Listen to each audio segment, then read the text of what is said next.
diferente disso. Acho que o que surpreende, nem tanto pelo estilo, o Rogério sempre fala que os técnicos argentinos gostam de começar o jogo assim, dando um abafo, uma pressão em cima e tal. Mas é que não fica só no pênalti, né, Salzano? É o volume. O jogo não se explica somente pelo gol de pênalti tomado. Tomou volume. Alguma que o Ivan pegou poderia não ter pegado, e aí também teria... Foram 18 tentativas, 18 chutes do Bahia. O Inter deu 9, nenhuma grande chance. Complicado. Teve o bom lance do Vitinho ali na segunda etapa com a defesa do Ronaldo. Aquele ali foi legal, mas depois parou. Não tem muito o que fazer. Era o objetivo do Inter jogar dessa maneira. E jogou. Não dá nem para criticar. Quer dizer, pode criticar eventualmente uma coisa ou outra. O Prado, por exemplo, entrou desligado no jogo. Talvez se explique por que não tá no time. Essas coisas assim. Mas vamos combinar que nós esperávamos já isso, né? Pelo menos que o Inter não fosse voltar com grandes coisas lá de Salvador. Você descruzou os braços, pode falar. tá voltando. Não, eu tô me cuidando agora para ver como é que eu me posiciono aqui. Braço cruzado recebe observação. Quero saber se o braço em cima da mesa ou nos braços da cadeira aqui. Como é que eu posso... Thalia, o que tu recomenda, Thalia? Como é que eu fico? Eu uso sempre a tática de ficar bebendo alguma coisa, né? Daí o Zé não fica prestando atenção. Ou água, ou café, fica segurando o copo, que o Zé não nota. Mas falando não tem como. Acho que eu vou buscar um café para mim. Vocês focaram num aspecto que é aspecto individual de uma falha que tenha comprometido o jogo. Eu preferiria ir pelo aspecto coletivo. Não, foi o contrário. Eu não quis concordar com o Salzano sobre isso. Eu não acho que foi só um pênalti infantil cometido pelo Bernabé, que foi a derrota do Inter. Aquele lance me parece algo isolado no contexto do jogo. Comprometeu até o andamento. Porque se o Inter termina o primeiro tempo no 0-0, o técnico teria repensado o segundo tempo numa ideia de jogo coletivo com alguma intensidade que ele já vinha apresentando no primeiro tempo. Depois veio a expulsão do Alisson, tem várias coisas, né? Que também foi uma outra coisa um pouco assim... Um pouco... Só que o Alisson, quando a gente fala que foi uma atitude infantil, é compreensível, porque ele realmente é um guri. Ele quase chorou na saída. O Bernabé, quando a gente fala que o pênalti é infantil, o Bernabé não é mais um já guri. Que né? nós estamos num momento de interpretação, né, de atitudes corporais, tá? Qual é a interpretação que vocês fazem do gesto do Bernabé? Sei lá, não sei o que ele quis fazer. Colou os relé ali. Porque já tava fazendo aquela jogada, aquele lance, o jogo inteiro, né? Não, aí é que tá... ele tava perdendo na bola. Parecia e ele infantil. Empurrava. Tá de braço cruzado.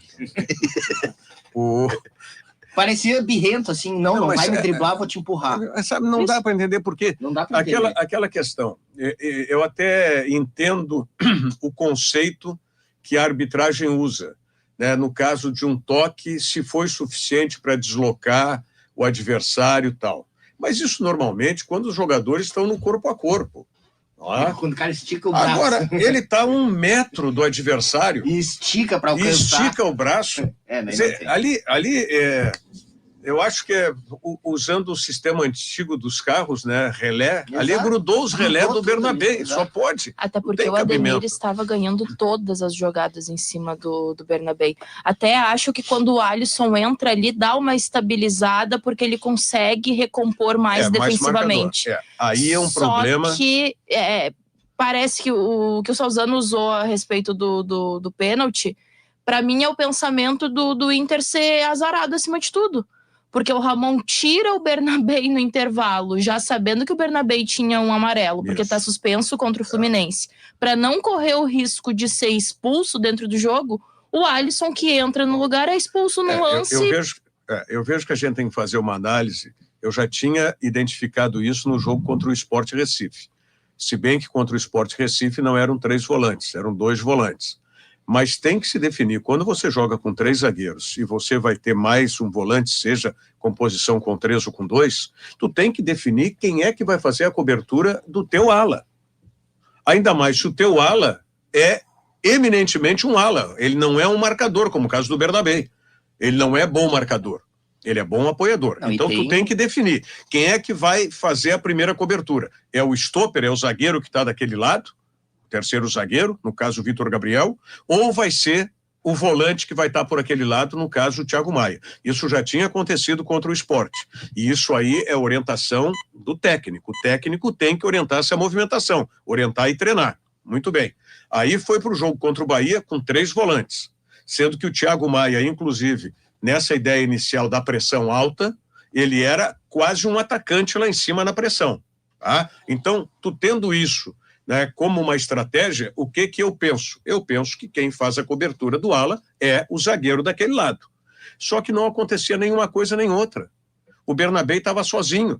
A tal ponto ele estava sozinho, tá, que bem antes do pênalti, ele pega uma bola na intermediária do Internacional, pelo lado dele, tá? Ele não tem ninguém do lado para jogar, era ou jogar pela lateral ou tentar fazer o que equivocadamente ele tentou, driblar o jogador do Bahia. Aí tinha 2 jogadores, ele é obrigado a fazer a falta para o Bahia não entrar, ali ele toma o cartão amarelo, inclusive. Então, ali já tinha ficado claro que ele estava sozinho. Não estou dizendo que isso explique, que justifique o pênalti, mas explica as ações. Talvez até a irritação dele, né? Pode até ser isso. O incômodo dele. Pode até ser isso, né? Mas aí me causa muita estranheza, Rogério, porque ele viu o jogo domingo com o Ademir voando pelo lado direito.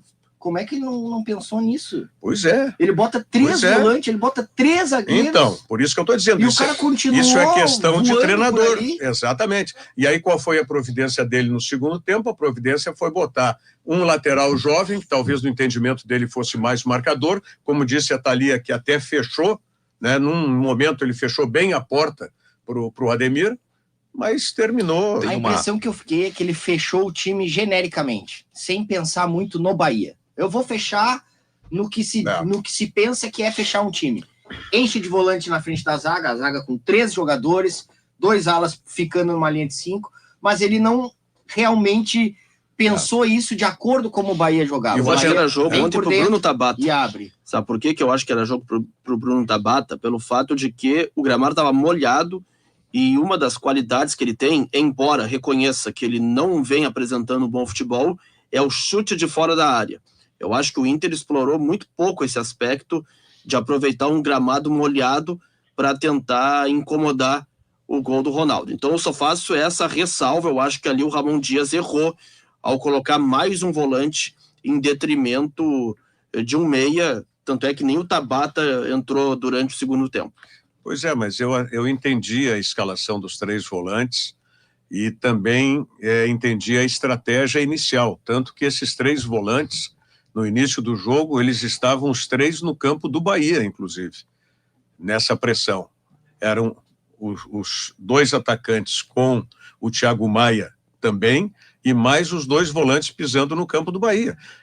A estratégia do Ramon Dias foi essa aí, tentar mostrar para o Bahia que não ia ficar preso lá atrás, que não ia deixar o Bahia, como o Bahia gosta de trabalhar com o seu meio-campo, né, no campo do adversário. E aí, só que isso não se sustenta o tempo todo, não tem como você ficar fazendo marcação alta, desgasta fisicamente o jogador, não tem como manter isso. E aí, essas movimentações é que eu vejo que foram equivocadas. Podia ser o Tabata ali, mas aí ia tirar quem? Ia tirar o Vitinho? Ou ia tirar um volante? Eu tiraria o Thiago Maia. Pois é, mas aí se você tira um volante também, aí fica à vontade o Bahia para trabalhar em cima do meio-campo do Internacional. E olha que o meio-campo do Bahia, se a gente pegar, é nível Flamengo, tal, é onde o Bahia trabalha melhor. O Bahia, ele ontem... Tem outros fatores do jogo, né? A gente observa muito pelo lado do Inter. Choveu, né? Tava pesado também. Não é para um time que gosta de acelerar, de explorar, de driblar. Acho até que o Bahia jogou bem dentro daquelas condições. Para quem quer se defender um pouco mais, é mais favorável. Mais favorável, exatamente. Teve esse fator também, né? Que pode ter explicado um pouco o jogo. Porque nunca é uma coisa só que explica. Eu acho que o Inter ele tem 2 pontos de vista ou 2 debates assim que a gente vai ter. Um deles é o pragmático objetivo de agora. Como chegar até o final do ano, o que pode ser feito com o que tem. E aí, claro, a gente vai dizer, dentro do que tem é possível, porque o que gostaríamos, o que achamos que deveria ser, já passou. E tem o outro problema, que é como chegou nesse ponto. O que aconteceu para chegar num momento tão melancólico assim da temporada? Uma temporada que, sim, se criou muita expectativa, acho até que se cumpriu a primeira expectativa, que era do Campeonato Gaúcho, se jogou bem um momento Inter, e depois a coisa se perdeu completamente. Claro que são dois problemas diferentes. O Ramon não pode responder por essa segunda questão. O Ramon ele vai responder, eventualmente, pelas escolhas com que ele tem à disposição. Então, eu faço, e não estou falando que vocês não fizeram, tem essa separação. A gente vai, às vezes, olhar o jogo do Inter de ontem com o que podia ser feito. Mas se a gente olhar com o que vem sendo feito, é preocupante tu olhar o elenco do Inter chegar sem um lateral esquerdo reserva, contratar o Ramon, e o Ramon foi pro Vitória, e sabe, essas coisas assim. Então o Inter tem algumas questões que precisam ser explicadas. Porque você precisava ter a reposição das peças, não é? Exato. Lembra o seguinte, ó, e a próxima vítima vai ser esse rapaz, o Bernabé. Por quê? Porque quando você tinha um jogo aproximado, você tinha um lado esquerdo que funcionava antes de Carboneiro, tá? Funcionava Bernabé, Wesley e Thiago Maia. Esse era o jogo aproximado do Roger. E funcionava a ponto do Bernabé ter se destacado, funcionava a ponto do Wesley, inclusive, fazer gols, tudo mais. Quando começou a desmanchar isso, e teve, claro, a ausência do Fernando, que aí o Thiago Maia foi puxado para primeiro volante, você não tinha uma opção para aquele lado, todo mundo começou a cair de produção. O Wesley foi o primeiro a cair de produção. Tá? O Thiago Maia, na sequência, cai de produção. E agora é a vez do Bernabé. Por quê? É outra maneira de jogar, e se não aproximar para o Bernabé ter cobertura e aproximar um jogador que possa dar sequência, vai ficar sempre o Bernabé procurando a linha de fundo para cruzar ou cruzando da intermediária e não vai ter um resultado prático maior. E nem defensivo vai funcionar, porque você não vai ter quem fazer a cobertura daquele lado. Então, a situação do Internacional, eu vejo que continua sendo necessário trabalhar com 3 zagueiros, o 3-5-2, e aí do meio para frente, Salzano, é que começa o caldo a entornar. Que queria fazer Porque se você vai jogar com 2 volantes, como vinha jogando antes o Internacional, você vai ter que ter um ataque muito eficiente, e esses 2 volantes nesse balanço, eles não vão conseguir terminar o jogo. Não vão conseguir terminar o jogo. 20 do segundo tempo vão ter que ser substituídos, porque é impossível. Com a melhor preparação física que esteja, eles não vão conseguir sustentar tudo isso. Espero não ser inconveniente. Eu queria fazer uma observação na análise do jogo, que é assim. O Cláudio Duarte costuma dizer que o futebol é um jogo de erros. Para que alguém faça um gol, o adversário, em algum momento, vai cometer algum erro. Erro de posicionamento, um erro individual, um erro de sistema. O que o Bahia fazia ontem? O Bahia fazia um movimento para o lado oposto e atravessava a bola para o jogador que ficava na ponta direita. E ele ficava mais sobre a linha, mais distante, para ele ter espaço para dominar e partir com a bola dominada. Esse é um problema que eu verifico já há algum tempo, não apenas no sistema de marcação do Inter, mas também no sistema de marcação do Grêmio. Agora eles estão tentando corrigir, que é o defensor esperar o adversário pegar a bola, começar a protagonizar para depois reagir. Não há uma antecipação, não há uma marcação ajustada, colada no cara. Mas aí é difícil isso aí, porque... Nota como o Palmeiras joga. Não, mas aí é que tá. Se tu pega e estica alguém lá na linha lateral, não tem como alguém ficar acompanhando ele. Vai deixar buraco. E é um botezinho que esses caras, normalmente muito rápidos dali, dão, ele tá lá dentro do gol. Isso aí é uma como é que se diz? É uma escolha que é feita, tática. Tu fica ali mais te protegendo para evitar que ele saia normal. É que nem o zagueiro quando corre para trás, podendo tomar um drible, ele sabe que se ele der um bote, ele vai tomar uma ruim. Porque se tu abre junto com ele, não tem por que o teu bloco bem ajustado. É difícil tu acompanhar um cara que tá com o pé na linha. Mas o Palmeiras faz isso. Ontem o Racing fez isso. O Racing ontem fez uma linha de 6, né? Uma linha de 5, 6 ontem. Eles tiram o espaço a partir da intermediária no sentido da área deles. Aí é que tá. tem duas coisas aí. O Rogério falou muito bem. Tu quer que quem encare o ponto adversário? O lateral esquerdo vai ter que ser o ala esquerdo. Por quê? Porque tu já tem um terceiro zagueiro atrás, tu não tem o teu ponta lá da frente para acompanhar. Normalmente, quando um time se fecha com 4, esse ponta volta e antes do primeiro combate do lateral, esse cara tá dando combate. Então, isso é que evita esse cara pisador de lateral. Para um time que já tá numa linha de 5, tu vai fazer o quê? Tu vai botar uma linha de 6. Então, eu te entendo, mas é uma escolha, é um cobertor curto, tu entendeu? Eles optam por permitir o cara dominar lá, porque lá ele tá mais longe. Se eu ir lá com ele, ele vai se livrar de mim rapidinho e vai ter alguém muito vendido às costas dele. Sem contar que eu vou abrir a minha defesa. Exatamente. É uma escolha, é difícil. E tem uma particularidade no caso do Bernabé. Marca mal, né? A primeira coisa, a gente tem que ser bem claro, assim, em português claro. Não, ele não marca... Ele marca muito mal. Deu, agora... Essa é uma premissa. Não, uma avaliação de parte do processo Bernabé no seu todo. Como ele é de origem um ponteiro esquerdo, ele é um jogador que dá uma entrega ofensiva muito alta. Verdade. Ele se oferece o tempo todo quando é ofensivo. A história do futebol registra que são poucos os jogadores que têm o conjunto completo do corredor. Marcar bem e atacar bem. Então, o Inter faz uma opção por ter 3 zagueiros para que ele potencialize a capacidade de atacar do Bernabé. Quando ele fica no mano a mano, como no caso de ontem com aquele jogador que é ciscadorzinho, que é driblador, já andou até no banco, mas ele quando tá bem, ele tá bem. Isso aí. O Internacional queria. Há um risco.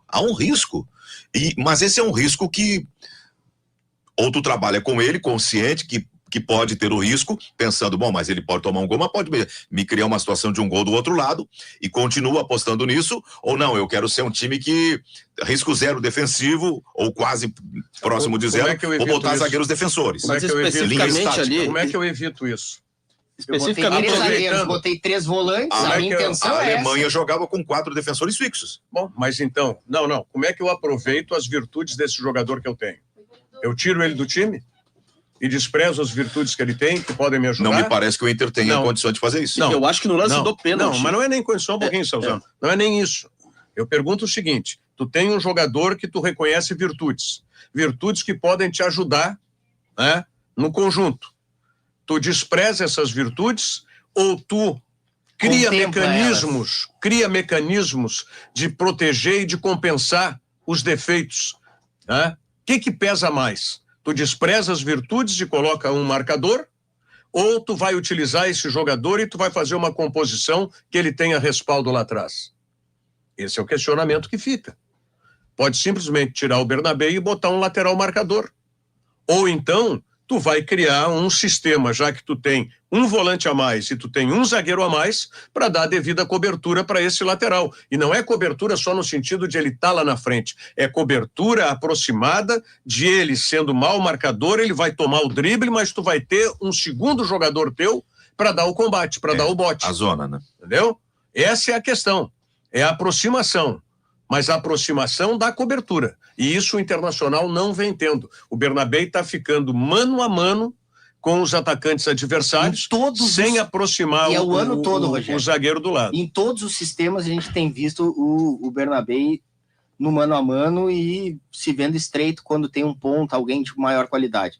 O Rayan do Vasco aquela vez no Beira-Rio, a mesma coisa em cima. E vai ser sempre isso. O tempo todo. Mas especificamente no lance de ontem, eu acho que o Bernabé está mal posicionado também.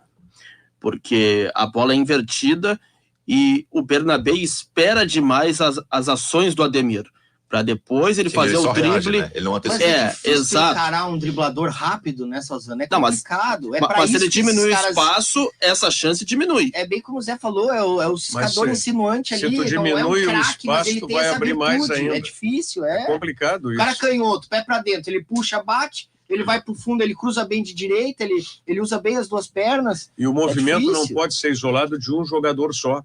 Se tu fizeres isso com o Bernabé, como tu e o Zé Aldo estão apregando, o outro tem que vir mais rápido ainda.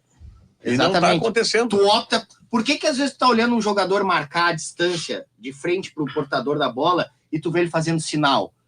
com os braços para trás, porque ele tá dizendo, fica aqui que eu vou para cá, vou lá, e a gente não dá a opção pro cara. Eu acho que teve também uma falha ali de cobertura do Bernabé. Exato. E o lance que já vinha acontecendo antes. E ele deliberadamente cometeu um erro grave. Mas talvez tenha sido isso que tu, né, à distância, diagnosticasse, no sentido emocional, disse, pô, já tô de saco cheio. Mais exato, o cara tá tô sozinho aqui tem um zagueiro que não chega para me dar cobertura, tem um volante daquele lado que tá mais adiantado. Tá cheio de gente fazendo o que aqui. E eu tô aqui correndo feito um maluco para frente, para trás, tomando drible a toda hora. Então, agora, vou impor. Claro que grudou os relés dele. Daqui a pouco ele não se ligou que estava dentro da área e quis fazer mesmo a falta fora da área, mas não dá. Não, e tem também o fato de que agora já é um problema que o Ramon Dias terá para o jogo contra o Fluminense, né? Porque não tem o Bernabé, tá suspenso, tem o Alisson que foi expulso, então não tem um lateral esquerdo de ofício para escalar. Tá, mas ontem o Márcio lembrou, será que o Benítez não joga pela esquerda também? Não, acho que não.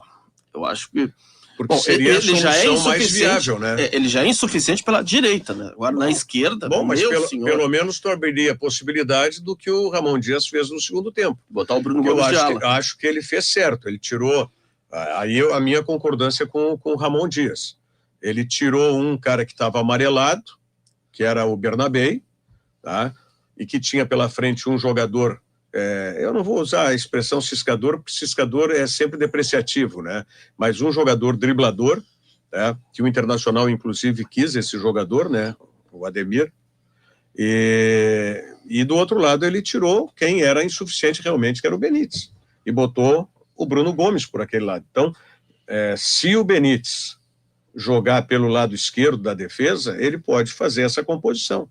O Cleito Sampaio, por exemplo, ontem entrou, e eu estou longe de ser fã do Cleito Sampaio, mas ontem ele, no meu juízo, ele entrou bem, entrou posicionado, saindo para o apoio na hora certa, abrindo para o lado, para a lateral também. Acho que o Cleito Sampaio tranquilo para substituir o Vitão. Agora, na lateral fica essa questão. Vai fazer o quê? Vai desmanchar? Já não tem o Vitão. Vai desmanchar ainda o outro zagueiro para botar o Juninho, que também, se a gente está falando que o Benítez é insuficiente, o Juninho da mesma ordem. Nada é tão ruim que não possa piorar. Né? Aí vai desmanchar todo o sistema para botar o Vitor Gabriel de ala, que está longe de ser um ala, pode ser um lateral, mas não é um ala. Vai ser complicado. Então, eu testaria, né, se houvesse aí, inclusive... Por que não, então, 2 zagueiros e 3 volantes é o que ele quer? Bota um ponto a mais para ajudar a voltar. Não, eu acho que esquema de 3 zagueiros... Ele não tá funcionando também, né, gente? Não tá funcionando, ele perdeu o Vitão. Ele quer cara que construa, que jogue bem lá de trás, ele tá perdendo, tá escasseando. Hoje quem é que constrói? Vitor Gabriel...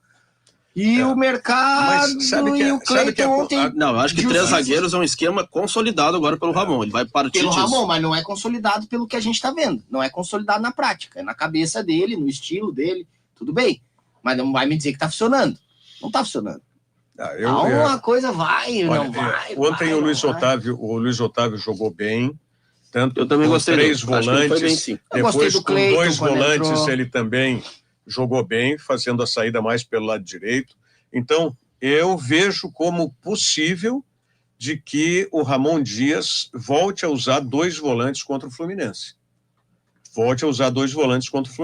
Eu não vejo o meio-campo do Fluminense melhor que o meio-campo do Bahia, por exemplo. E aí, ele pode escolher. Só que é isso. Ele tem que ter 2 volantes para começar a partida e preparar 2 volantes para entrarem lá a partir dos 15 do segundo tempo. Até porque vai ter o Alan Patrick e o Carboneiro de volta. O Alan Patrick tu pode deixar, escolhe, joga para cima a camiseta naquela posição lá de falso centroavante, onde a gente falava, né, no vestiário aqui, a expressão, o Alan Patrick é um meia falso centroavante. E o Borré pode ser um centroavante falso meio. Exatamente. Então escolhe, joga a camiseta para cima. Exatamente isso. E fim de história. Agora, por exemplo, eu achei equivocado, né, a retirada do Vitinho para a entrada do Raikkonen. Não, isso foi uma coisa que está me chamando a atenção. Posso concluir só essa questão do Vitinho e do Raikkonen? Claro que sim. Tudo pode concluir, Rogério. Porque houve realmente uma questão que tem que se pontuar, que talvez tenha prejudicado imensamente, é que 2 minutos após a entrada do Raikkonen no lugar do Vitinho, o Alisson foi expulso. Sim. Então isso pode ter trazido um prejuízo na ideia do Ramon Dias, mas digamos que não houvesse a expulsão. Mesmo assim, eu discordo da retirada do Vitinho, porque não estou nem falando de qualidade técnica do Vitinho, né? Mas era uma puxada Sim. de saída mais rápida. Um dos raros lances perigosos foi uma puxada dele, o chute dele. Seria um golaço. E o Raikkonen é um jogador que não tem essa característica. Então essa é a minha discordância. E outra, o Inter não estava chuveirando, não estava pressionando, não estava ocupando o campo do Bahia para isso. A tua única oportunidade de tentar empatar o jogo era puxando o contra-ataque, porque já estava sendo pressionado, mesmo perdendo. E foi a mesma coisa com o Grêmio. O Vitinho. Eu ainda falei, no jogo do Grêmio, eu disse, durante o jogo, eu falei, olha, o Grêmio está se comportando como se estivesse segurando o resultado. Mas já estava 2-3-0 para o Bahia. Por quê? O Bahia continuou apertando. E ontem é a mesma coisa. O Bahia vencendo, mas continuou apertando o Inter. Apertando não, mas... e até fazendo um jogo de segurança depois. Isso, controlando o jogo é a melhor palavra. Sabendo que tinha tomado lá aos 45 aquele lance do Vitinho. Exato. Né, que o Ronaldo fez uma bela defesa.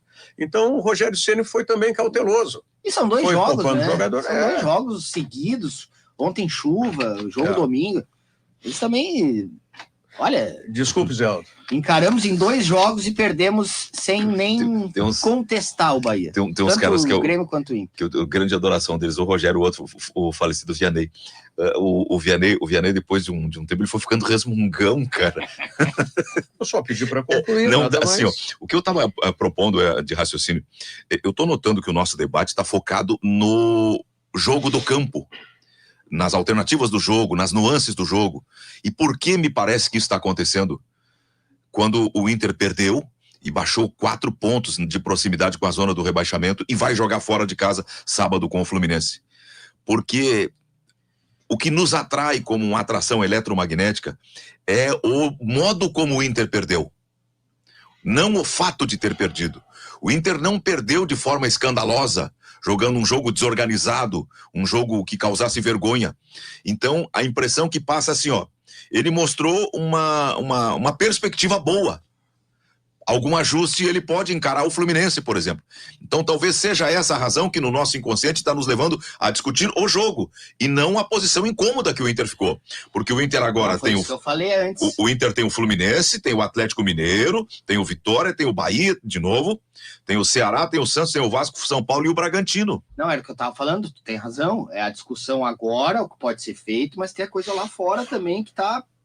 O que aconteceu na segunda? Está preocupando. O que aconteceu na segunda? Nós ficamos muito mais presos em discutir os riscos, o extracampo, a tabela, as projeções, porque o Inter tinha ido muito mal no jogo em que ele ganhou. Sim. No confronto com o Sport. Ontem ele perdeu, mas ele jogou melhor. Esse teu discurso é corroborado pelo Ramon Dias, que disse na entrevista que ele até minimizou essa chance de queda e que não se pensa em rebaixamento. Agora o foco do Ramon Dias é fazer o time melhorar. É fazer o time jogar melhor. Mas ele não é Deus para garantir, né, Salzano? Ele fala para agradar, ele já falou que às vezes o Vasco não vai baixar e não caiu mesmo. Acontece, mas também não dá. Não, o Ramon garantiu, então tá tudo bem, o Inter não vai cair. Não, eu também, claro, que não pode dar chance pro azar, é óbvio, sem dúvida. É que tinha uma diferença, né, me parece, entre esses 2 jogos. Contra o Sport, foi feio você não ser o proponente do jogo. Jogo em casa, contra o Lanterna, e quem teve posse de bola e propôs o jogo foi o Sport. Ótimo, ganhou o Internacional. Mas por isso que nós discutimos o jogo, o futebol é apresentado pelo Internacional. Nesse jogo de ontem, o Internacional não tinha essa obrigação de ser ele o proponente do jogo. O Inter perdeu o meio campo no domingo. A obrigação era do Bahia. A impressão que a gente tem que o Inter, o Ramon e o Emiliano, eles querem adversários assim, né? Exato. Parece que eles querem um adversário. Mas essa é a realidade do Internacional. Essa é a realidade. É formar um futebol reativo, não adianta. Realidade, não tem outro jeito. Sem querer trazer para o debate apenas mas no domingo o Inter teve uma dificuldade de funcionar sem o Alan Patrick. Sem aquela figura do articulador central. Então o Inter perdeu a bola e perdeu o meio campo. É que é um jogo mais direto, Zé. Não dá para ser... Com todo respeito, Zé.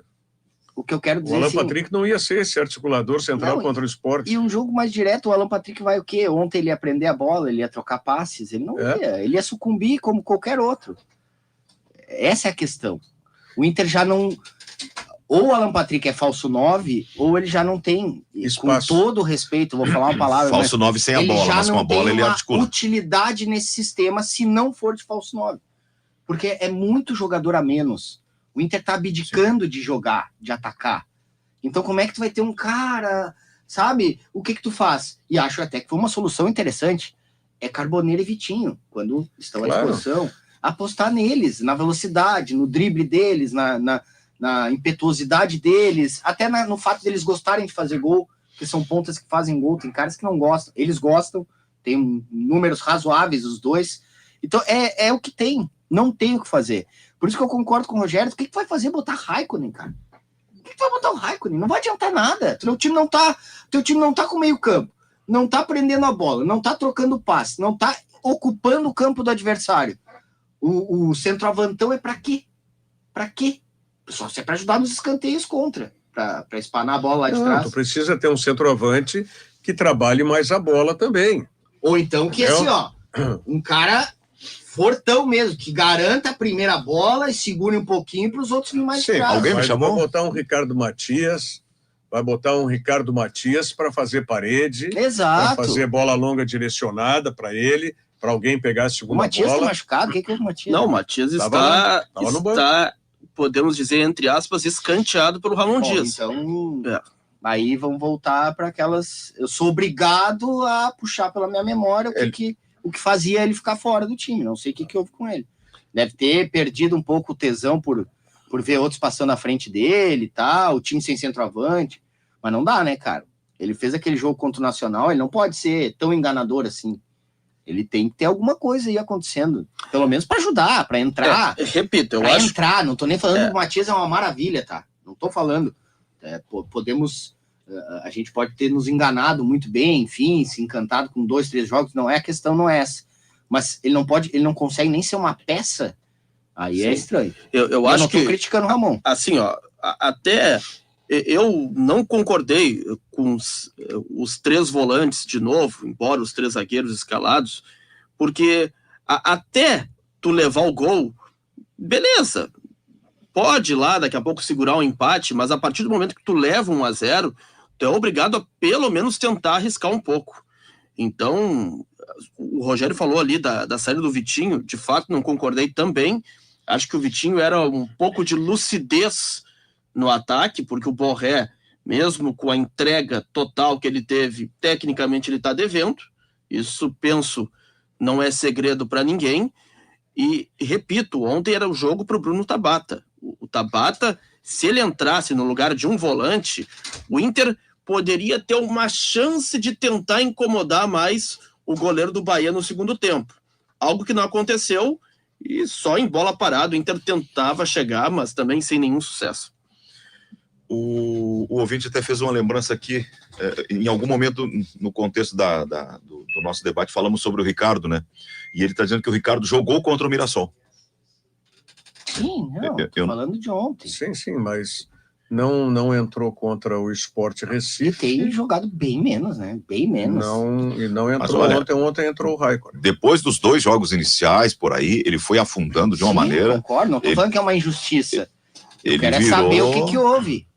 Ele virou um cara que não era merecedor de espaço. Agora, eu não sei se o rapaz é o jeito dele, é o temperamento dele, a personalidade dele. Não sei se o empresário diz, vai lá e faz um corpo mole, porque daqui 6 meses tu fica livre, não sei até quando é o contrato sabe dele. Se ele tá fazendo corpo mole, mas aquele Gustavo Prado, ele tem um potencial fabuloso. Parece que ele se acha. Ontem entrou estranho também. Parece que ele se acha, assim, o cara que não tem... Acontece, não acontece. Jogador assim, é difícil tu defender. Mas eu quero defender ele porque eu acho que ele tem um potencial gigante. Mas ele também teve o prejuízo, porque com a expulsão do Alisson, ele ficou fazendo, inclusive, aquele lado lá, aquela ala. Então, ontem também teve esse prejuízo, o Gustavo Prado. Né? Mas um guri de 20 e poucos anos, 20 anos, sei lá que a idade dele é perto disso, Ele, para correr 15 minutos, ele corre alto rendimento o tempo todo. Mas eu não estou falando em correr, estou falando de circunstância de jogo. Daqui a pouco o treinador manda ele ficar daquele jeito lá, não tem o ala esquerdo, fica lá, toma aquela posição, e aí ele tem que se submeter a isso. Teve um lance, inclusive, que ele foi para o lado direito, circunstancialmente, que fez um cruzamento, que é quase que o Ronaldo engole um frango, lembra disso? Cruzamento do Gustavo Prado do lado direito, no pé da trave, que o Ronaldo achou que ia para fora, daqui a pouco ele viu que a bola fez uma curva para dentro e ele teve que espalmar para escanteio. Eu vejo que foi muito mais circunstância de jogo. E é isso que eu também falei, né, do Ramon Dias. Eu nem sabia desse dado. Ó. Como o jogo era da 14ª, somou-se ao primeiro turno do Bahia. Sim. E é o melhor primeiro turno do Bahia nos pontos corridos, da história dos pontos corridos. A comparação é dele com ele mesmo. Sim, melhor primeiro turno que ele já fez. Mas no segundo turno ele também tá bem, né? Não tá mal, o Bahia tá ali Sim, tá em quinto lugar. Ele vem de 4 vitórias em casa seguidas, né? Ganhou 1-0 do Palmeiras, 1-0 do Flamengo, 4-0 goleada contra o Grêmio, Bahia, e agora 1-0 diante do Inter. Bahia tá 3 pontinhos do Mirassol, cara. Bahia pode muito bem chegar no G4. Não, só e a esclarecer. derrota foi pro Mirassol, né? O Bahia é quinto. Do Bahia, nessa sequência, quinto, foi 49. O Bahia é quinto na classificação geral. Isso. Mas no segundo turno, que eu falei. Eu não sei qual é a classificação. Assim como ele foi a melhor campanha da história no primeiro turno, eu queria saber do recorte. Ele, Bahia. Queria saber o recorte dele no segundo turno, porque há pouco tempo aí o Grêmio no segundo turno era o segundo a melhor campanha. Sim, sim. Só que com o problema do acumulado, dos 2 turnos, ele cai lá para trás. Vai brigar para não cair. Isso pode até dar um indicativo, né? Mas como são turnos em conjunto, não são turnos estanques, o que vai realmente pesar é a colocação. O Bahia é 7º, Zé. Então, o segundo turno dele... É que o jogo de ontem, por exemplo, não conta como segundo turno, né? É pontuação de primeiro turno. Tá certo. Não, mas agora ficou alinhou. Todo mundo tá na mesma tabela, né? Isso que é o ruim, né? Não, todo mundo ainda não. Não, tem Santos, Palmeiras pra jogar. Fluminense, Ceará tem um jogo. Flamengo também tem jogo a menos. Ó, quem tem jogo a menos? Santos Atlético tem jogo Mineiro, a menos. Santos, Fortaleza, Sport, Fluminense e Palmeiras. Ceará. E Flamengo. O Fluminense e o Ceará, o jogo é na próxima quarta-feira, no Maracanã. Esse é um jogo atrasado. Tá? O Palmeiras, aliás, a sequência do Santos aí, ela tem, em um determinado momento na tabela, o Palmeiras fora de casa, o Flamengo no Maracanã e o jogo atrasado contra o Palmeiras na Vila Belmiro, que é no dia 15 de novembro. Escuta, Guris, nós temos a segunda hora, daqui um pouquinho já estará conosco aqui o candidato à presidência do Grêmio para um bate-papo de 1 hora. Qual candidato? Hoje é o advogado Paulo Calef. O que eu queria era aproveitar, nós temos ainda antes do intervalo mais 6, 7 minutos. Não gostaria de passar o programa hoje sem uma palavra de vocês a respeito de Flamengo e Racing. O Flamengo tá brigando no título e tá brigando na Libertadores. Hoje nós temos também a outra semifinal, né? LDU e Palmeiras às 9h30 lá em Quito, no estádio Casablanca. Agora, o Racing é um time muito casca-grossa, né? Que time bem ajeitado, que time bem treinado. E o Flamengo, olha... Zagueiro bom, goleiro bom. E o Flamengo, por mais que... E até o próprio técnico do Racing disse que o Flamengo é uma seleção, vai ser muito difícil para o Flamengo sair classificado, embora é um time melhor, mas o Racing é copeiro ao extremo. É uma competição absurda e dificultou muito o Flamengo. Os cilindros já estão vendidos desde a semana passada. Vai ser um caldeirão azul. Não, e a torcida que o Racing botou ontem no Maracanã também é considerável. A torcida do Racing é uma das mais incríveis do continente. Vai ser um caldeirão para cima deles. Aliás, o presidente do 71 Racing... mil ontem, né? Os argentinos querem levar a final da Libertadores para Avejaneda, né? E aí é aquela coisa, espera a semifinal. Se passa o Racing, faz no cilindro. Se não passa o Racing, aí faz no estádio do Independiente. Final única de Libertadores. Eu te avisei, né, Gutiérrez? Mas a final tá marcada para um... Não, ficou em Lima. Ficou em Lima, mas é que querem mudar. Não, mas já tem um movimento, inclusive, do Ibanez no Brasil, Rocha, de ser em Brasília a final, de ser no Mané Garrincha. Então, Comebol, a partir da Libertadores 2026... parem com esta invencionice de final única e bota a final cada um no seu estádio disputando. Porque isso é um absurdo, isso é vergonhoso demais. Então, eu não entendo... a final única não existe. A final única eu sou radicalmente contra sempre. Mas o que é vergonhoso? Ela existir?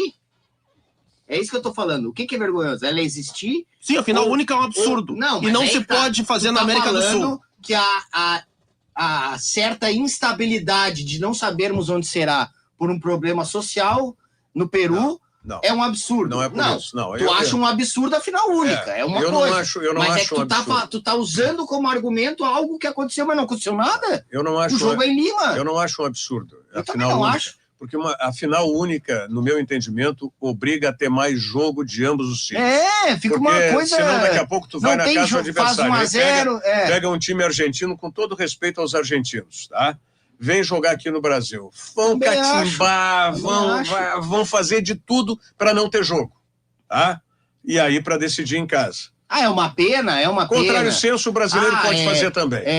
O nosso continente é mais pobre. Sim, infelizmente. Mas eu acho, Salzano, que dá mais jogo, obriga os dois times a jogarem mais uma final única. Lotado, 80 mil, 70 mil pessoas no Monumental de Nunes. Não chegou a lotar, mas foi um público enorme. Tu imagina a final do Maracanã, Fluminense e Boca. Cara, não. Aí tu imagina a final da Libertadores ano passado, um jogo no Newton Santos e outro na Arena MRV. Ia ser mais legal ainda, cara. Não ia. Ia ser mais disputado ainda. Mas tudo bem, são opiniões. Podia dar mais confusão ainda. Eu vou defender sempre a final em 2 jogos. Perfeito, cada um defende o seu ponto de vista. Eu só queria voltar à questão do Internacional e Fluminense. O meu sogro, lá de São Paulo, Colorado, se preparando para ir para o Rio de Janeiro, está indignado com a diferença de preços, mesmo setores, para a torcida do Internacional sábado e a torcida do Ceará no meio da semana que vem. Quais são os preços? R$220 Tudo isso? A inteira para a torcida do Internacional e R$90 para a torcida do Ceará.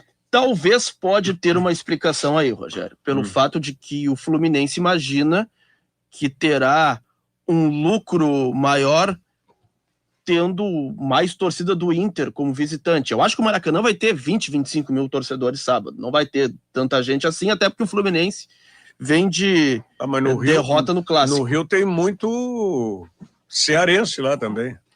Já o Ceará, eu acho que vai... Mas a diferença, como é que tu justifica a diferença de preço? É isso que eu estou dizendo. Imagina Grêmio Internacional fazendo isso aqui. Não, mas é só uma conjectura. Tipo, o Fluminense tem lá suas razões.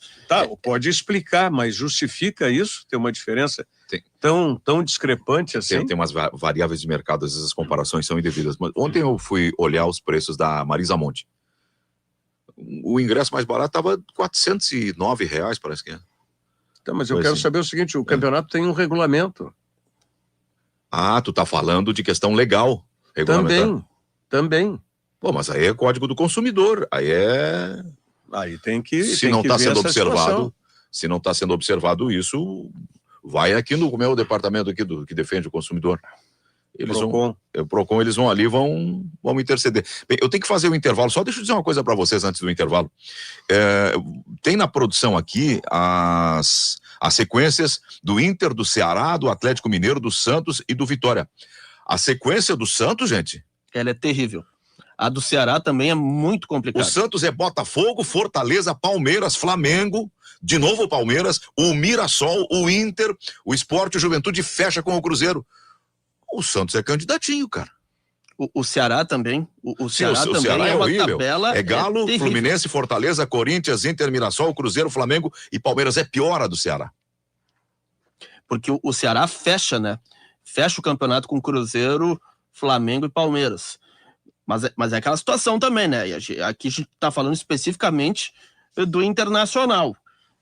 Não pode dar chance para o azar. O Inter tem que tentar se livrar logo dessa ameaça. Ontem perdeu uma grande chance para isso, porque daqui a pouco, se o Inter ganha, ele vai a 7 pontos de novo e tu praticamente elimina o risco. Então, já faz o Inter de novo ficar na obrigação de pelo menos pontuar, trazer um empate contra o Fluminense sábado no Maracanã. 11h54.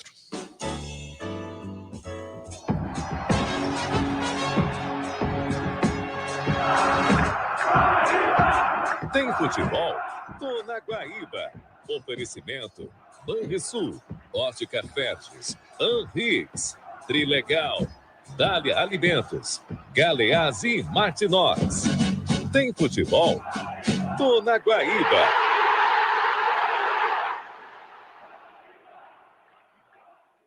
Mais que um hotel, um resort de experiências. Localizado em São Francisco de Paula, entre o luxo e a natureza, existe um lugar onde tudo foi feito para surpreender.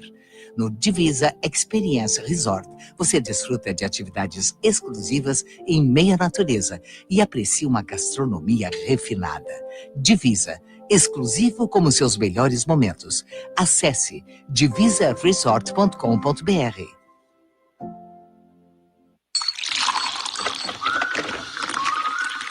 Do café com leite saboroso no início do dia, até a vitamina da criançada na hora da brincadeira. Da delícia do docinho na sobremesa, a receita especial da vovó que reúne a família. Onde a vida acontece, o Leite Dália está presente, levando sabor e nutrição dos momentos simples até os mais especiais. Onde tem vida, tem Leite Dália. Você já conhece o podcast Administrador em Ação? A cada 15 dias, uma nova conversa com quem inspira, transforma e lidera no mundo da administração. Histórias reais, experiências de sucesso e os caminhos para o futuro da profissão.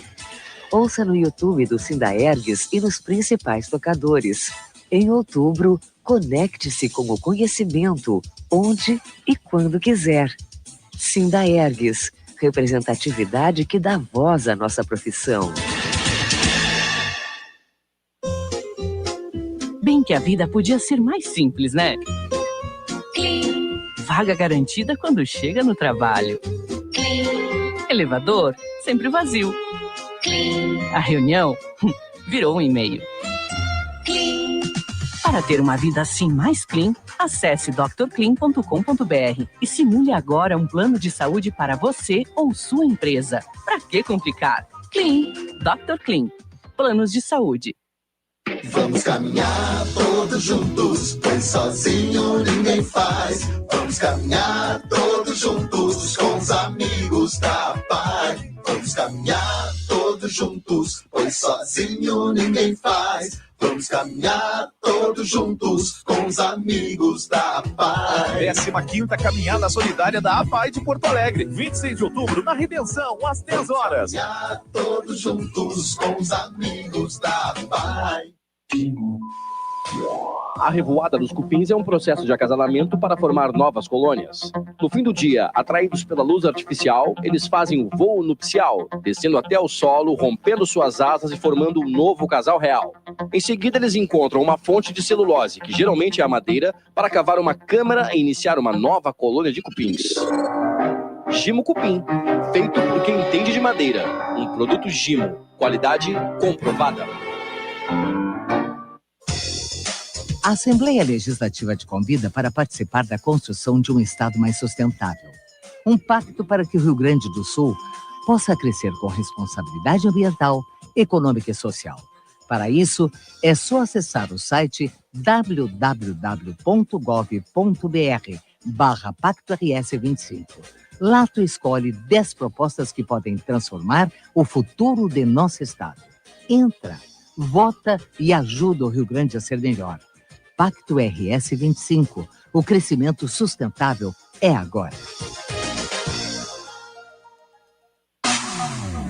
Aqui é Luísa Sonza e eu tô muito feliz de estar de novo com o Banri, o banco do meu estado. Dessa vez, eu quero te contar que o app Banrisul tá de cara nova. Mais moderno, mais fácil de usar e com a tua vida financeira em um só lugar. Baixa o app Banrisul e abre tua conta. Tu vai ver que é tudo bem prático e intuitivo, porque moderno mesmo é facilitar a vida. Baixou, facilitou. Banrisul.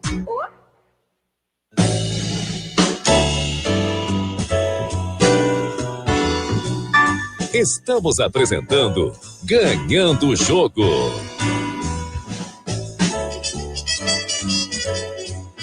O sinal vai confirmar 12:00 e nós estamos começando aqui no Ganhando o Jogo a entrevista com o candidato à presidência do Grêmio, o advogado, o Dr. Calef, que veio nos dar a honra da sua presença aqui no estúdio do Ganhando o Jogo da Rádio Guaíba.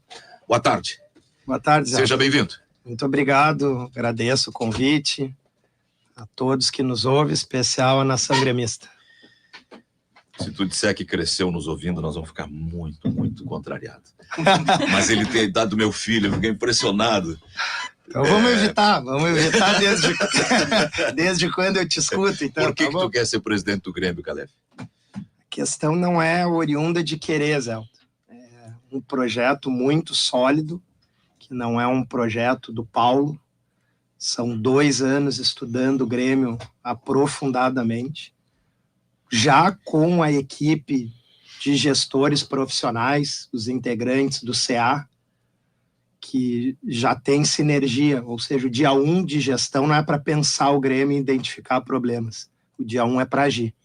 Essa é a diferença de trabalhar 2 anos em prol do clube ou cair de paraquedas numa eleição, o que também já é praxe, né? Tem muita gente que aparece só no momento eleitoral aí no Grêmio.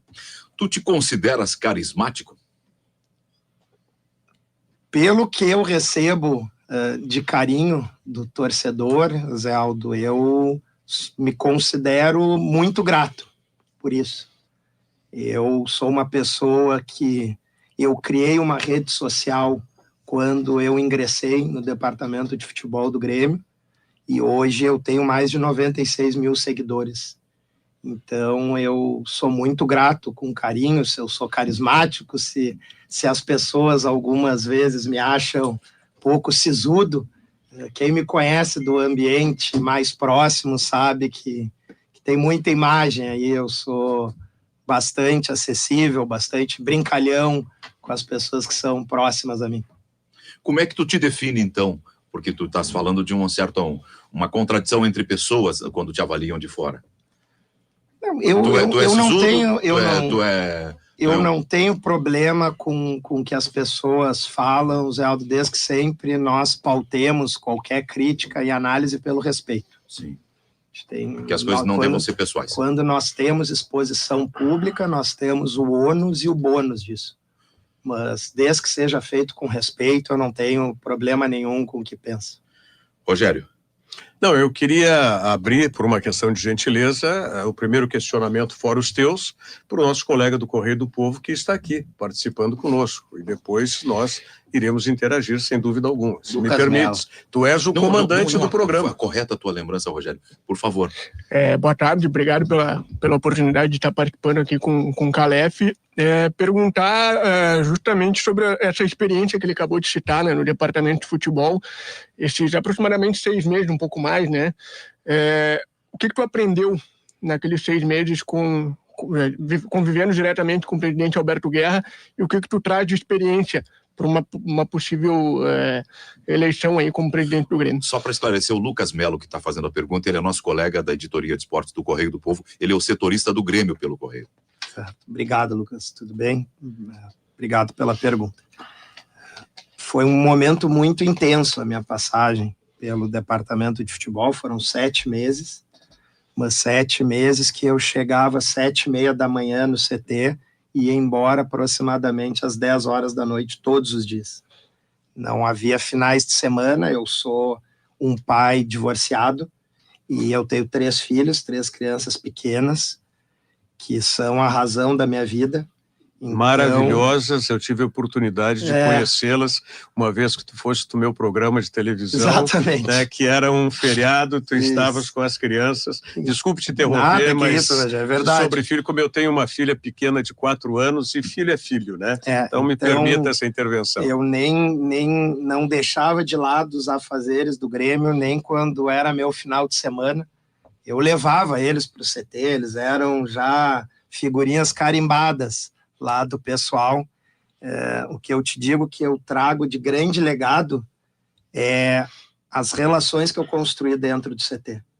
O CT é um ambiente que nós temos diariamente ali 70 pessoas convivendo, não é fácil, são muitas questões pessoais, de vaidade, de chateações que nós temos ali, que está sempre disponíveis a buscar equacionar.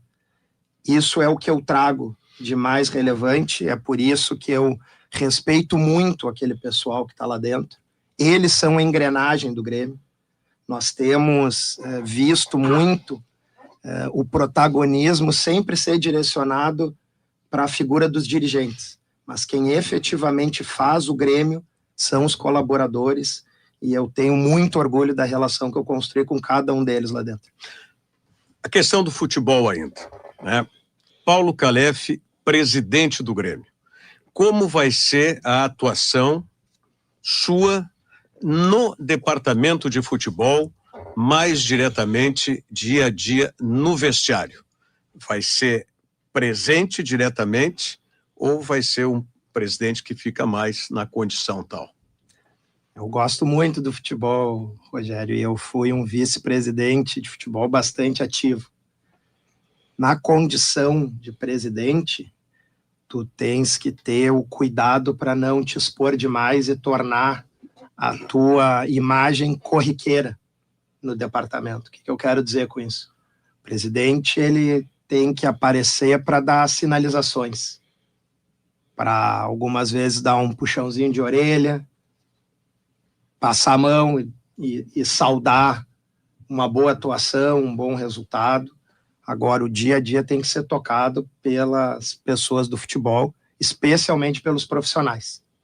Nós precisamos ter uma estrutura no clube, tanto de gestão e também no departamento de futebol, profissionalizada.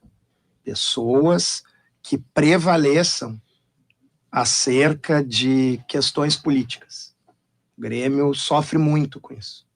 Hoje o político prevalece em relação a uma gestão mais profissionalizada, a cumprimento de metas que foram estabelecidas no organograma de trabalho. E isso é algo que nós não vamos abrir mão, é que sempre o profissionalismo prevaleça. Salzano. Tudo bem, Calef? Prazer. Boa tarde, Salzano. Te receber aqui no Ganhando o Jogo. Dentro dessa questão e dentro desse gancho aí, dessa resposta, como é que vai funcionar a tua gestão com o Maicon e o Darley participando ativamente dela? Vamos lá.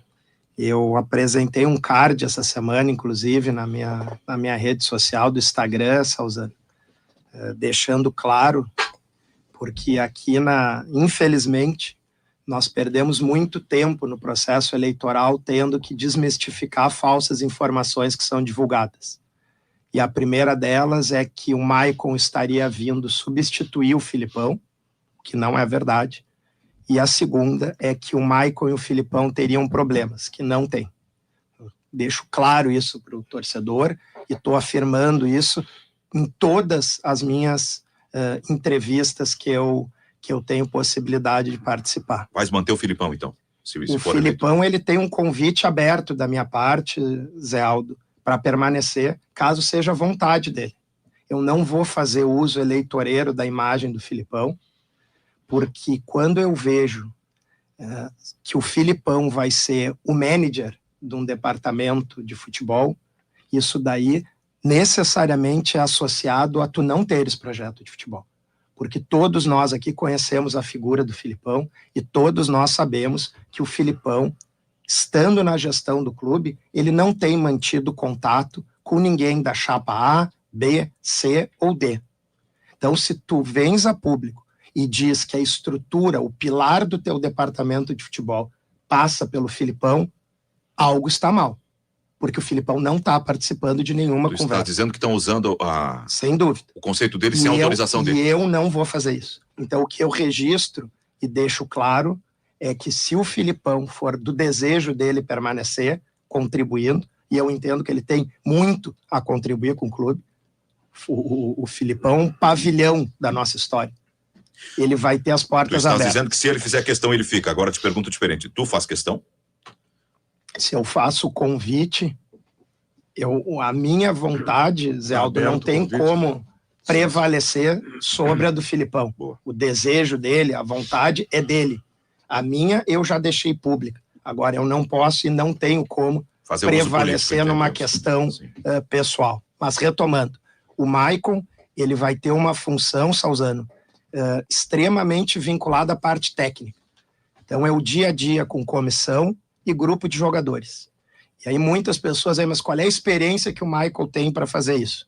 E eu respondo com um dado bastante concreto, que é que nós temos visto as atuações do Arthur e como o nosso time oscila quando o Arthur não joga. Pois o Arthur já registrou isso publicamente, o quanto deve da carreira dele ao Michael.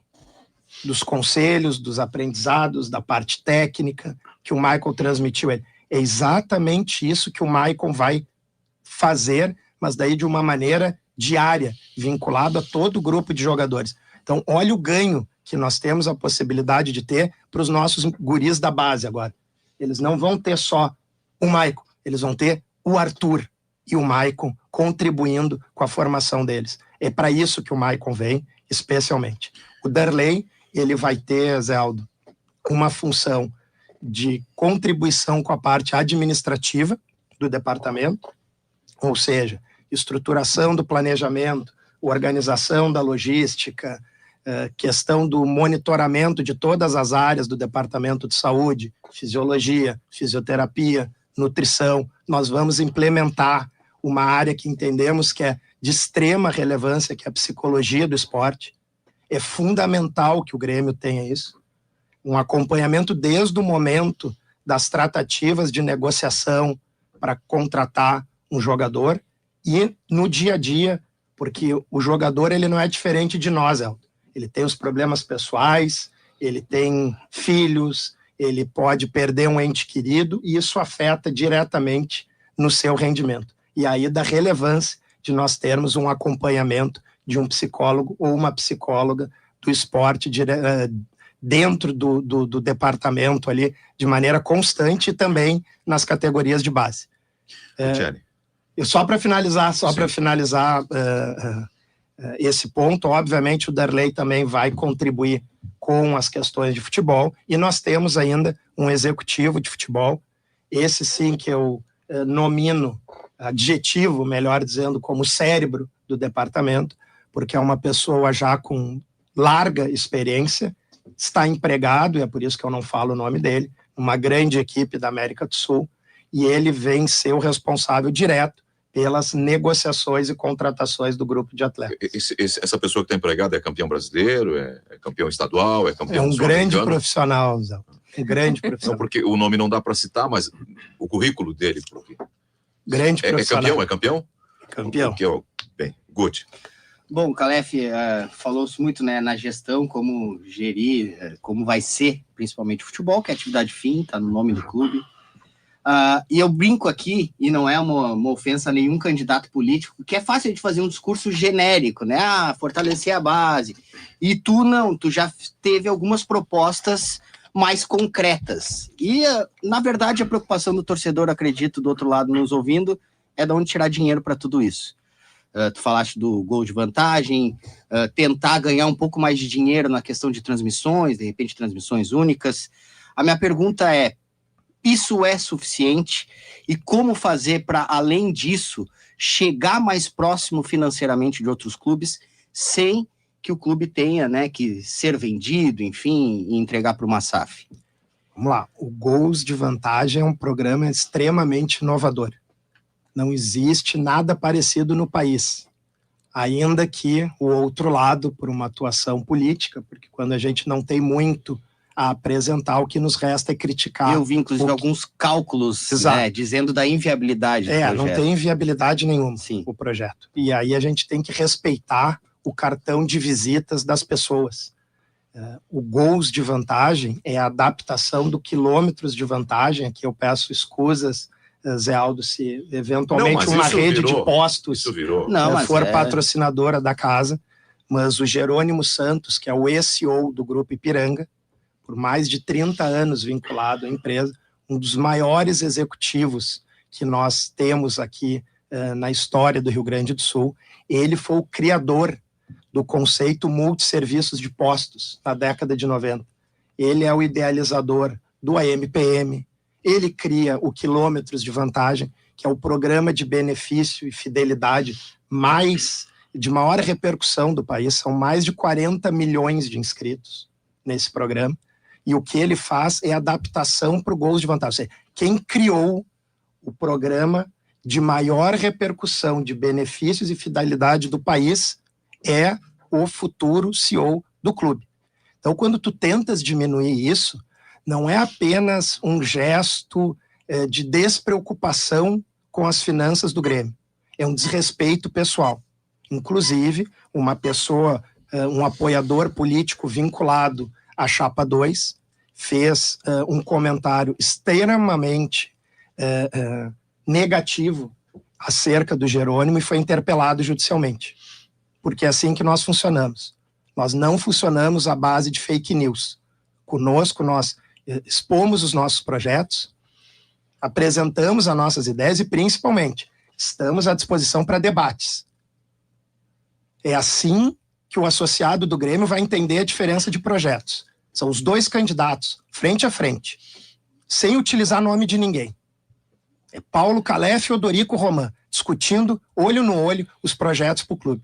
Isso é que é necessário para se ver diferença, para ver quem de fato vai trazer protagonismo e representatividade. Aquele que o torcedor vai saber que quando tiver problema, vai estar na linha de frente, ali vai ser o seu presidente.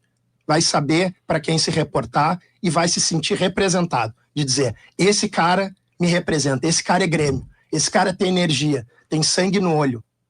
É isso que o Grêmio precisa para se mobilizar, para voltar a estar no lugar que é seu de merecimento. Esse é um projeto, a Grêmio Studios é algo muito inovador, também Grêmio Studio, né, no singular. Vai demandar muito investimento isso? Não vai demandar porque a parceria ela é feita com a IEP. A IEP é um grande estúdio de produção de filmes. Para quem nos ouve, foram os responsáveis pela produção e execução do lançamento das camisas do Grêmio do ano passado, aquela que o Kahneman toma o chimarrão, que o Mazzaropi faz um telefonema no tempo. Aquilo lá é o cartão de visitas da IEP, mas para quem quiser ver mais a qualidade do trabalho deles, é só acessar o Instagram IEP Filmes, que vai ver a capacidade e aonde o Grêmio vai ter condições de chegar em produção de conteúdo, produção de novas receitas, visualizações no YouTube e atração de novos patrocínios. São 2 ideias apenas, e eu não estou falando nem da captação de patrocínio que nós já estamos fazendo para ter entrada junto com o jogador, carro-chefe do nosso projeto. Entendi.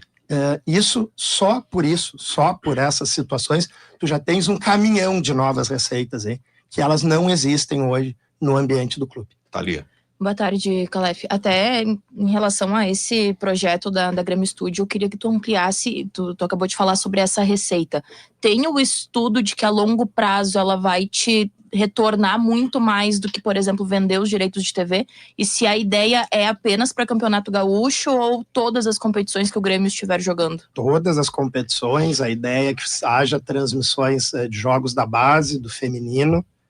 Nós vamos ter uma grade fixa de programação. São 12 programas já roteirizados, que cada um deles vai contar com um patrocínio diferente. Nós temos influenciadores que vão participar, apresentadores, alguns profissionais até da mídia tradicional, que, vamos dizer assim, vão abrir o seu casaco e vão deixar a tricolor aparecer e vão vir contribuir com esse projeto. Mas é importante ter claro, assim, o que nós objetivamos é que o Grêmio se adone da sua produção de conteúdo. Na nossa interpretação, o Grêmio peca nisso. Existem diversas outras emissoras e os próprios influenciadores, e não tem demérito nenhum nisso, que eles se utilizam de produção de conteúdo a partir do Grêmio. Então, a nossa ideia é se apropriar dessa produção de conteúdo, mas sem se tornar um concorrente direto. Até porque num desses projetos que nós temos, Rogério, é justamente convidar determinado canal identificado com o Grêmio a participar de uma transmissão conjunta. Então é isso que nós vamos proporcionar. É uma série de situações que vão incluir o torcedor no dia a dia, naquilo que ele quer ver. Como é que o Grêmio funciona? Como é que é dentro do CT? Que é um nome de um programa, por exemplo. Por dentro do CT. Para se apresentar toda a estrutura do departamento. Para que venha um profissional de cada área e deixe claro como são os processos. O Grêmio tem que saber vender a sua narrativa institucional, até para não deixar que haja, daqui a pouco no programa de vocês, uma discussão que poderia se evitar com o clube se comunicando melhor. Salzano queria fazer uma pergunta. Não, até pegando o gancho da penúltima resposta em relação a ideias, projetos suas e também do Dorico Roman, tem uma informação, entre aspas, nova em relação à eleição de o movimento Grêmio Novo lançar o Jorge Bastos como candidato à presidência do Grêmio. Como é que você, Paulo Calef, também entende esse movimento de, entre aspas, uma terceira via concorrendo à eleição à presidência? O Jorge Bastos é um grande gremista, com larga ficha de serviços prestados ao clube, já foi vice-presidente do clube. O Grêmio Novo é um dos mais tradicionais movimentos que nós temos, um movimento que conta com uma história de 25 anos já. Eu não integro nenhum movimento, por uma opção pessoal, mas respeito muito a trajetória de movimentos que ajudaram a consolidar o Grêmio ao longo da nossa caminhada. O Grêmio Novo é um desses movimentos. Eu vou aguardar a confirmação dele, Salzano, acerca disso. Mas é algo legítimo. A participação de grandes gremistas no pleito só vem engrandecer a nossa eleição. Mas, como eu te disse, eu vou aguardar a confirmação oficial para... Sim, não queres fazer nenhuma manifestação antes disso como um fato político, é isso? Exatamente. Não queres fazer. Bom, falasse, claro, o candidato a presidente ou o próprio presidente tem que ser aquele que o torcedor identifique. Mas todos têm nos seus grupos aqueles que são os mais próximos, com quem você dialoga mais, troca ideias e toma decisões. Quase conselheiros, são os mais próximos. Participando ou não da tua gestão. Mas agora, quem faz parte do teu núcleo duro? Como a gente convencionou chamar, né? Rogério, assim, os meus grandes parceiros nesse projeto são os integrantes do nosso futuro Conselho de Administração. Nós vamos fazer a inscrição da nossa chapa amanhã, lá na Arena. Nós temos, Rogério, e aí parte muito de uma questão pessoal minha, o meu grande referencial de vida sempre foi o meu avô, Ângelo, pai do meu pai do Antônio Marcelo, que era um senhor, ele já faleceu há muitos anos, que ele era de uma genialidade, de uma bondade, médico, que me encantava desde cedo. E a partir disso eu sempre trouxe na minha caminhada muito respeito com as pessoas mais experientes. E prova do que nós vamos fazer, existem grandes conselheiros que contribuem conosco, eu não vou fazer referência ao nome deles, porque realmente são grandes gremistas, mas a contribuição deles é de modo a não aparecer. Nós vamos ter, Rogério, na nossa gestão, a presença de comitês diretamente vinculados ao Conselho de Administração. E vão ser gremistas ilustres que vão participar disso. Nós vamos ter um comitê sobre futebol, nós vamos ter um comitê sobre governança, nós vamos ter um comitê de torcedores. Cada conselheiro do CA vai comandar ou não necessariamente? Não tem nada que ver com o CA e não tem nada que ver com o Conselho Deliberativo. Sim, serão extras. A grande inovação talvez seja justamente esse comitê de torcedores. Vão ser torcedores que vão poder se reportar, contribuir, criticar diretamente o Conselho de Administração do Grêmio. Então, isso é o que nós acreditamos. Através desse comitê, que o Grêmio se faz com a participação de todos os gremistas, mas aqueles que de fato queiram contribuir. Cornetar é a coisa mais fácil que tem de fazer. os leões de rede social. Chega disso no Grêmio. O que nós precisamos são de gremistas dispostos a contribuir. Que venham, as portas da gestão vão estar abertas a todos eles. E o protagonismo vai ser deles. Nós não iremos nos apropriar do projeto e de ideias de ninguém. Essas pessoas vão ser reconhecidas e vão ter todo o apoio da gestão para executar os seus projetos. Sejam elas vinculadas a algum movimento ou ideias diretamente de um torcedor, de um conselheiro, um associado. Para nós isso é irrelevante. É contribuir com o Grêmio para que nós possamos retomar o nosso lugar de protagonismo devido. Calef, eu queria te perguntar sobre assuntos que já foram exaustivamente abordados e acho que a gente tem que pensar para frente, né? Porque tu não estás na gestão, não tem... A Arena já foi entregue ao Grêmio, né? E agora eu te pergunto como fazer para ela ser rentável. Já que ela foi entregue, agora é do futuro, presidente, se tu assumires, né, tu vai ter a Arena sendo do Grêmio. E outra, como o Grêmio sobreviver sem precisar, por grandiosos gremistas que sejam, né, grandes homens, empresários, o Grêmio não depender de mecenas, de ajudas emergenciais, que o Grêmio seja mais planejado nesse sentido. A Arena e também isso. Vamos lá. A Arena, ela vai nos possibilitar ter um incremento de receita muito grande. Nós estamos já em tratativa com uma empresa para o name rights do estádio. Excelente. Nós vamos abrir uma nova loja Grêmio Mania, que ela vai estar no setor leste.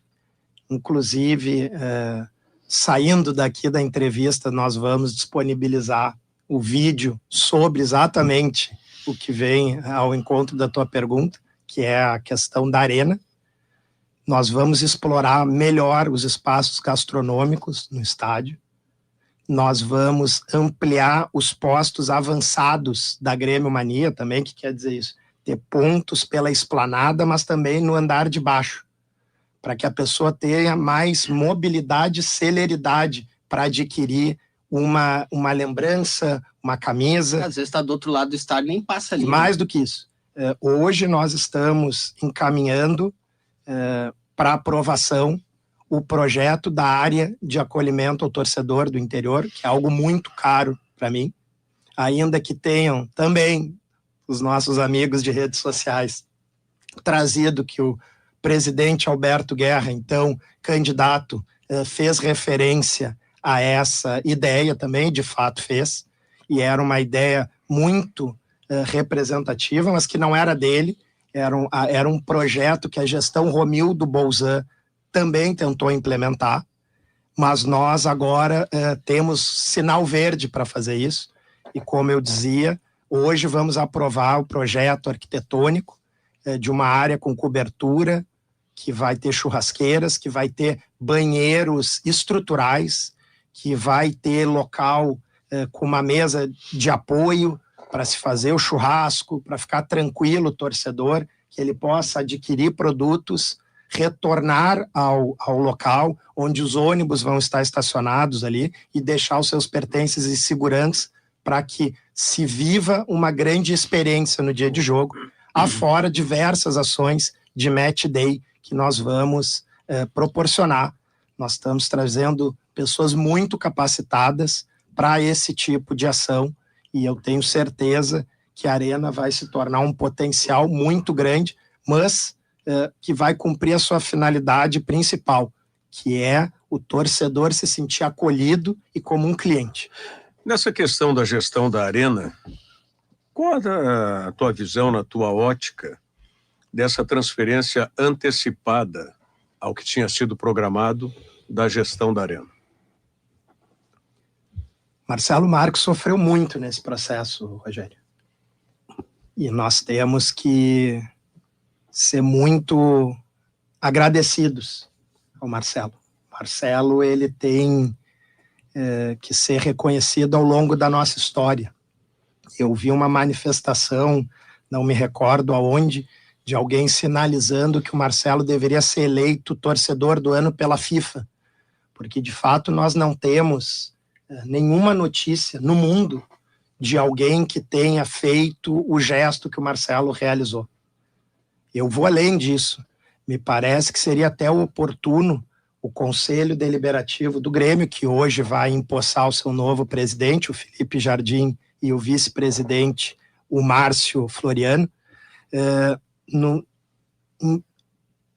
daqui a pouco, discutir a questão de uma para o Marcelo. Um sócio benemérito, um agraciamento como um sócio, um conselheiro benemérito, ou, por que não, daqui a pouco, pela grandiosidade do ato, discutir, quem sabe, até a possibilidade do Marcelo ser um novo patrono do clube. Não vejo nenhum exagero. Camarote vitalício, eu li alguma coisa sobre isso. Não, mas isso é bobagem, isso é material, com todo respeito, Zé Aldo. O Marcelo, ele tem que ser maior. Ele tem que estar vinculado à história do clube, assim como nós temos se ele ali... precisasse de um camarote. Exato. Como nós temos ali o CT Hélio Dourado, como nós temos o CT Luiz Carvalho. Me parece que o Marcelo, ele tem que ter uma marca que fique... perene, definitivamente, para todos os gremistas ao longo do tempo saberem quem foi o Marcelo Marques e o que ele fez em prol do clube. Tá, mas e a antecipação dessa transferência? É o que eu te disse, ele sofreu muito, eu entendo ele. Eu sei bem o que o Marcelo passou. Por que parece um conteúdo de caixa preta esse negócio? Fala que sofreu, mas não... Ninguém enfrenta o mérito disso publicamente. O mérito é muito claro, tá, Zé Aldo? O mérito é muito claro, é só a pessoa querer gastar 5 minutos do seu tempo e fazer uma reflexão de tudo o que aconteceu. O problema do Marcelo político não é político institucional. Marcelo não teve problema, por exemplo, com a gestão Alberto Guerra, com o presidente ou com alguns dos seus vice-presidentes. O problema que ele teve foi com uma pessoa vinculada à candidatura Odorico Roman, e todo mundo sabe disso. Todo mundo sabe disso. É uma pessoa que até aparentemente possui poderes mediúnicos, pela uma reportagem que saiu ontem à noite. Que ele possui a capacidade de manter contato com pessoas já falecidas para contratar um jogador, o que é uma coisa inacreditável a que ponto que a gente está chegando nessa eleição. O Lucas Calef, o Paulo Calef vai responder agora a pergunta do nosso colega do Correio do Povo, o Lucas Melo, que volta à roda das perguntas. A gente estava falando antes um pouquinho sobre receitas do Grêmio, né? E uma dessas receitas hoje, se não a principal, é a patrocinadora Master hoje, e que vive uma relação conturbada, inclusive afetando até no atraso de pagamento de salário, e aí até no que o Guti falou, da procura por mecena para ter que conseguir colocar em dia. Como é que você vê essa relação hoje e se há um pensamento de mudança a partir de uma possível eleição sua? A gente precisa primeiro, Lucas, conhecer as previsões do contrato. O que eu quero te dizer com isso? Quando tem o vazamento da informação ou alguém que buscou a informação a respeito desses atrasos, eu, sinceramente, não vi o Grêmio se manifestar de maneira oficial, dando conta de explicar essa questão. Peço desculpas se houve essa manifestação, alguém tenha dado uma entrevista mais objetiva, esclarecendo, eu não vi isso. Como alguém comandou o futebol, até um parênteses dentro disso, Calef, como pode esse assunto ser tão sigiloso ao longo de décadas e dessa vez aparecer assim que foi necessário aparecer alguém para pagar salário? Vamos lá, só para terminar o ponto aqui dessa situação do patrocinador master. Então a gente precisa entender o contrato, até que ponto, se as informações são verdadeiras, se isso não gera uma implicação de rescisão, se daqui a pouco as partes já não se notificaram extrajudicialmente. Nós não temos como saber, Lucas, efetivamente a relação com o patrocínio. Conceitualmente, me incomoda muito o Grêmio ter o mesmo patrocinador do outro clube aqui da nossa cidade, do Internacional. Não me agrada, e não é porque eu sou torcedor do Grêmio. Não me agrada comercialmente isso. Porque se nós pegarmos qualquer indicativo de engajamento de torcida, de números de redes sociais, de alcance da marca do Grêmio, tu vais verificar que a disparidade é enorme. E o Grêmio tem que saber se utilizar disso. Quem dá aula para nós todos os dias de valorização de marca é o Flamengo. O Flamengo, ele tornou a sua camiseta uma potência financeira. E o Grêmio tem total capacidade de fazer ato similar. Essa é a situação do patrocinador. Investidores.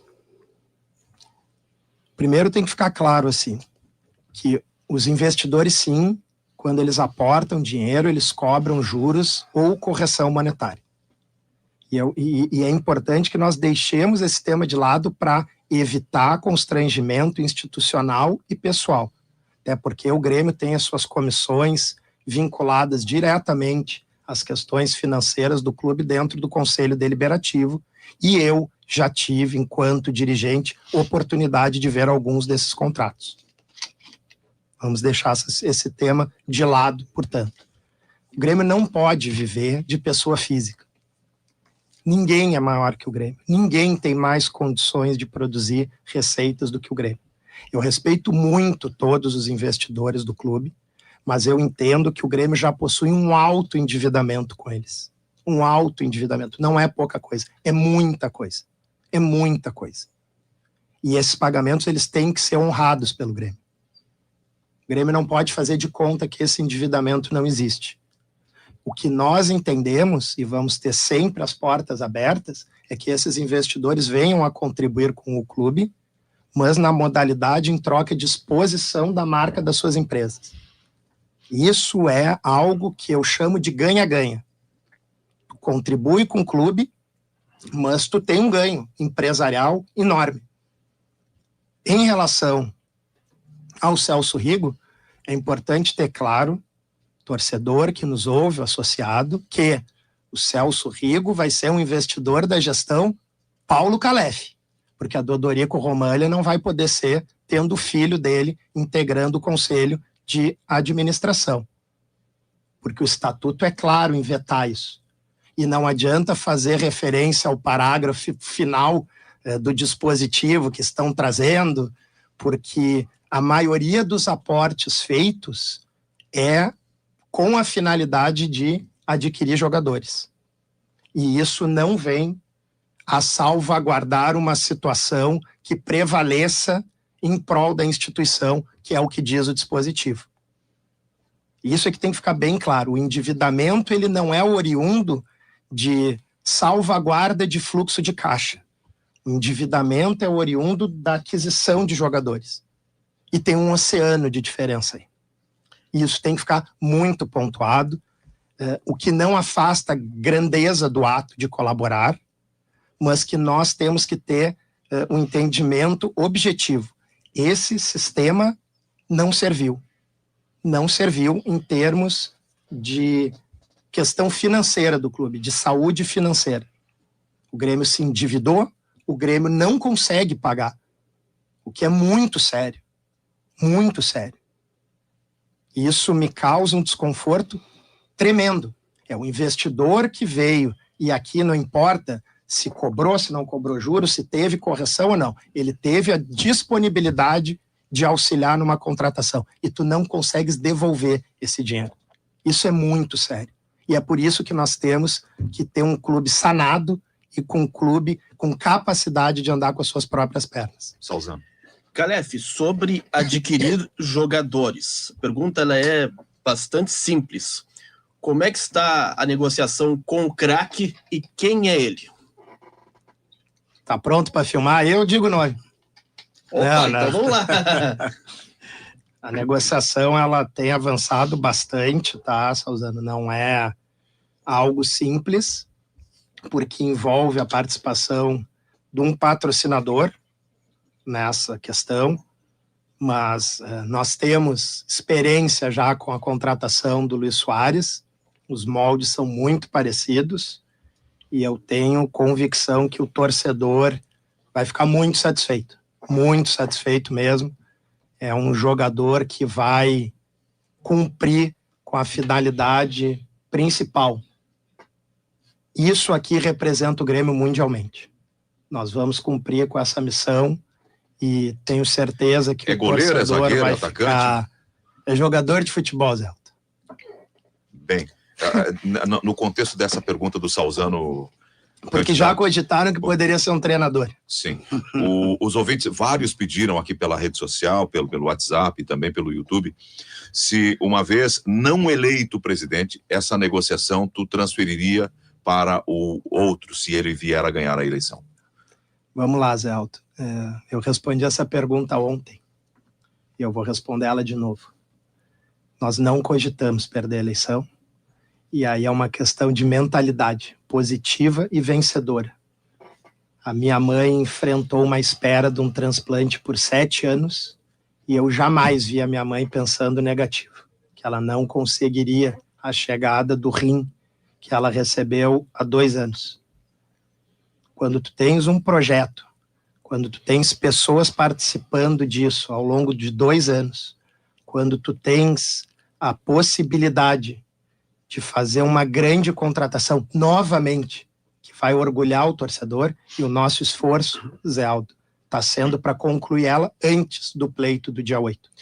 Então não vai ter muita oportunidade para essa questão aí se consumar. Nós vamos entregar essa contratação. E os parceiros dele, Calef, para jogar com esse cara desse tamanho? Também é necessário montar um entorno, né? Acredito eu que faltou um pouquinho ali, talvez um pouquinho mais de entorno para o Soares, para o Grêmio ser campeão brasileiro. Foi um sucesso absoluto.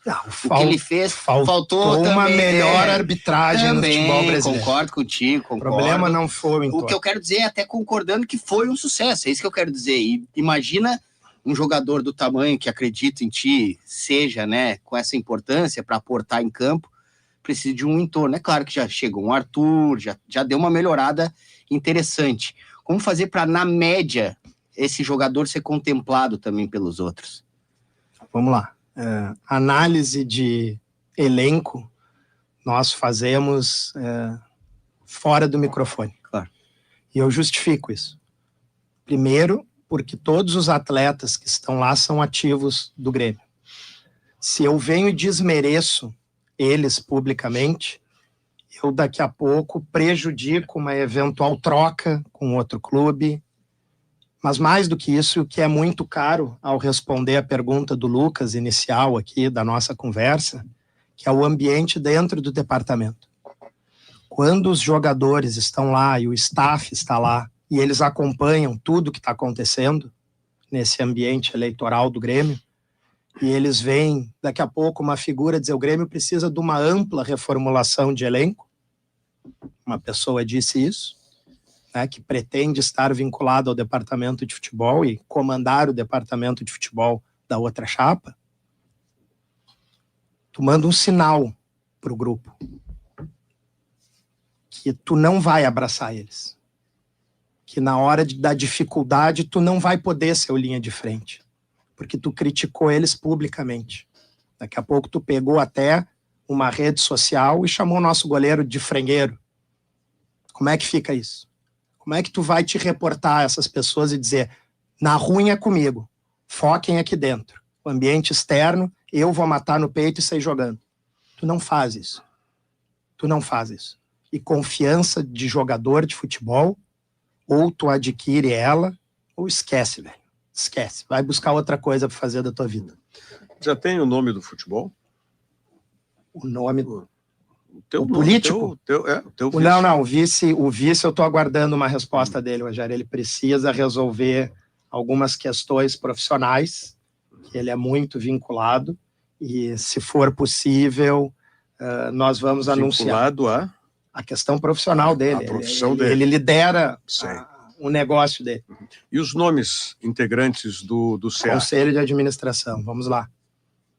Eu vou manter um nome, eu prometo para vocês que ao final do dia eu falo o 6º nome, porque final do dia de hoje. A gente sabia de 4, né, Calef? Então tu vai falar mais um. Vou falar 5. Sim, tá? Tá. Porque ele tem uma missão institucional a cumprir ainda. Mas hoje. No final do dia hoje tá... Hoje está composto... 5 da tarde já tá? Não, mais para o final do dia. Vamos dizer 20 horas. 20 horas. Então é no Guaíba Esportes. Tem que estar atento. 20 horas nós vamos aí poder falar. O 6º nome é uma questão, gente, meramente institucional, mas nós temos respeito pela boa tradição institucional do clube. Não é o nome também que vai ser o do futebol? Não, é o mesmo? não é. Conselho de Administração. Vamos lá, o primeiro é o Ricardo Cecégulo. Ricardo é sócio das construtoras Goldstein e Vollens, é um referencial do negócio da construção civil. Nós temos o Luigi Gerassi, que é sócio proprietário da Loage Imóveis. Nós temos o Pedro Dalmagro, que é sócio proprietário da Dalla Santa Empreendimentos. Acredito que vale a pena os nossos torcedores irem ver do potencial de empresas que nós estamos tratando aqui. Nós temos o Richard Gurski, que é um médico cirurgião extremamente renomado, professor da URGS e sócio proprietário do Instituto do Aparelho Digestivo aqui em Porto Alegre. E o quinto nome é o Antônio Vicente Nunes, delegado da Polícia Civil, corregedor-geral da instituição, uma pessoa, Rogério, que ele não só vem entregar toda a sua capacidade pessoal, mas também um recado bastante relevante para nós, que é a tolerância zero com desvio de conduta na gestão. E é por isso que nós iremos iniciar a nossa gestão com uma ampla auditoria no clube. Nós entendemos que para nós construirmos um prédio sólido, que é a gestão e a governança, tu tens que ter um alicerce bastante robusto e tu só consegues fazer isso tendo o conhecimento amplo de tudo o que acontece efetivamente dentro do clube. E desse comitê, que podemos dizer comitê ouvidor, né? Já tens os nomes também? Eu tenho convidado essas pessoas, Rogério. Não serão integrantes do SEAD? Não tem nada que ver. Separado. É participação externa, são grandes gremistas que, vamos dizer assim, o objetivo é justamente não expor o nome. Essa foi a premissa. Se lá na frente, quando nós tivermos reuniões, eles, por espontânea vontade, quiserem divulgar que participaram da análise, da crítica de um projeto relevante para o clube, que o façam. O meu compromisso e a aceitação desse convite, desse conselho consultivo, digamos assim, foi justamente preservar a identidade deles, porque são todos grandes gremistas com repercussão social. Mas tem uma quantidade de pessoas que fariam parte dele. Vão ser em torno de 5 a 6 pessoas. Desse comitê. Isso.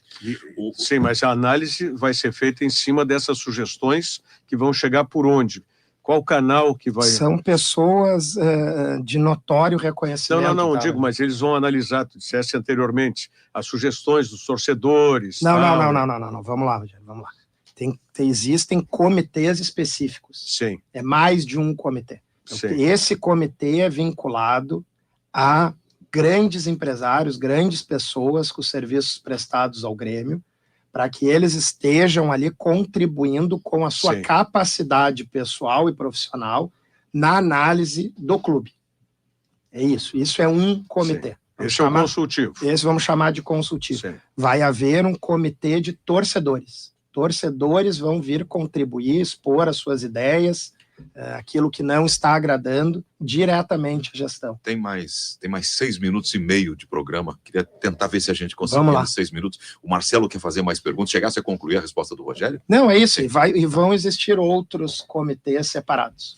Não, Calef, só uma dúvida em relação a patrocinadores, e até você citou aqui em relação ao Flamengo ser um exemplo de como valorizar a sua marca. Tens alguma informação / atualização como está a situação do Grêmio com a Alfa, que é a patrocinadora master? Eu já respondi essa pergunta aqui, Salzano, para o Lucas. Eu não domino o contrato, eu não vi manifestação pública do Grêmio, eu não tenho como saber isso, né? Não integro a gestão. Tu pretende publicizar esse tipo de contrato na gestão ou depende daí do patrocinador? Não, contratos tu tens que... Esses, pelo menos, não digo todos, Não, claro. Publicamente tu não pode fazer isso. Né? Tá. Isso não tem nenhum sentido. Não é uma estratégia que até tem cláusula de confidencialidade. Exato, não pode fazer isso. Calef, tem uma situação aqui, como o tempo é curto, vou tentar dar uma acelerada. O Dr. Koff chegou no Grêmio e disse, a base está sucateada, precisamos fortalecer a base. E ele fez investimentos e a base vendeu 800 milhões nos governos do presidente Romildo Bolzan. Qual é o teu projeto para a base? A base... ela precisa de um choque de gestão, tá, Zé Aldo? Então, assim, a primeira medida é que ela vem para o guarda-chuva do departamento profissional de futebol. Toda a estruturação da base vai passar por orientação do departamento profissional. Nenhum atleta vai ser dispensado mais sem anuência do departamento profissional. Nós pretendemos implementar, junto com a comissão técnica, um sistema tático igual nas categorias mais próximas ao profissional, para que facilite o processo de treinamento e adaptação desses jogadores quando eles vierem para o elenco profissional. Vai ampliar os investimentos, então? Sem dúvida, nós vamos ter uma parceria com as escolas conveniadas desde cedo, para um monitoramento integrado desses jogadores, a facilitar que o Grêmio daqui a pouco identifique um destaque em Recife e vá lá e faça o subsídio familiar, traga esse menino para que ele se desenvolva aqui nas nossas estruturas. Vamos reativar o departamento de futsal, que é um grande potencial de captação, direto para a categoria de base, mas também é uma modalidade que ela vai se tornar olímpica, e, portanto, uma nova fonte de receita, que é tu teres a condição ali de lei de incentivo ao esporte. Para não se criar um rótulo, esse cara está dizendo que vai mudar tudo, como se fosse inventar a roda. Tem algum departamento da instituição que funciona bem e que tu não vai mexer? Mas eu não estou falando que funciona mal. Tô oportunizando. O que a gente está falando, mas aqui eu não me referi a isso, né, Zé Aldo? Tem algum departamento que tu não vai mexer? Tu inovares não quer dizer que tu estás criticando o que existe. O que nós temos identificado é que o Grêmio tem muito potencial a promover. É isso. Nós temos hoje uma base, mas o Grêmio tem uma capacidade enorme a percorrer. É isso. Eu não estou aqui para criticar ninguém. Sim. Eu estou aqui para promover então, ideias diferente. novas. Na tua avaliação, qual é o melhor departamento que melhor funciona no Grêmio hoje? Não, com todo respeito à tua pergunta, não faz sentido eu apontar um departamento exclusivo. O Grêmio é uma grande engrenagem. Ou tudo funciona bem, ou tudo funciona mais ou menos, ou tudo funciona medianamente, ou tudo funciona mal. Então, assim, o clube é uma engrenagem só. Eu não vou fazer aqui juízo de valor específico de determinada área, até porque me parece ser desrespeitoso isso. Não quero entrar nisso, só lembrando que nós estamos no Outubro Rosa, e é natural que a gente enfoque muito o futebol masculino, mas eu queria a tua visão sobre o futebol feminino. Nós apresentamos ontem o vídeo dos projetos, Rogério, no meu Instagram. Nós vamos potencializar o futebol feminino de diversas formas.